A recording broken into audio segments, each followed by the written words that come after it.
পড়ুয়ার সংখ্যা কম, বন্ধ হচ্ছে স্কুল। মোকালমোগায় বন্ধ হচ্ছে দুটি সরকারি স্কুল। ইতিমধ্যেই স্কুলে দেওয়া হয়েছে বন্ধের নোটিশ। স্কুল বন্ধের নোটিশে চিন্তায় পড়ুয়ারা। বন্ধের নোটিশ পড়েছে মজিবর আলী প্রাথমিক স্কুল এবং পশ্চিম কালাচার স্কুলে। স্কুলে বন্ধের সরকারি সিদ্ধান্ত বাতিলের দাবি অভিভাবকদের।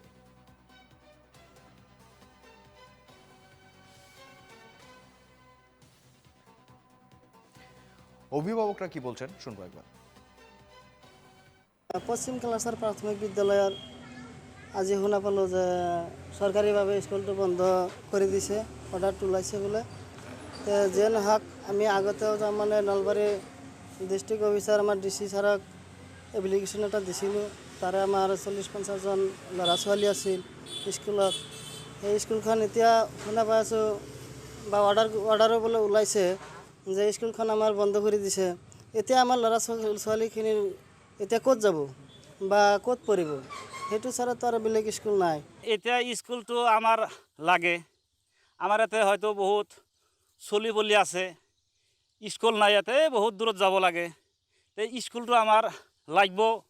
চৰকাৰৰ কাছে এইটো মোৰ অনুৰোধ, শিক্ষামন্ত্ৰীৰ তাতে অনুৰোধ, হয়তো মুখ্যমন্ত্ৰীৰ তাতেও মোৰ অনুৰোধ, স্কুলটো ইয়াত আমাক কৰি দিব লাগে। এইটোৱে আমাৰ আৰ কি আবেদন। কিমান ষ্টুডেণ্ট আছে এই অঞ্চলত? এইটো ষ্টুডেণ্ট ধৰক প্ৰায় 40জন মান হ'ব।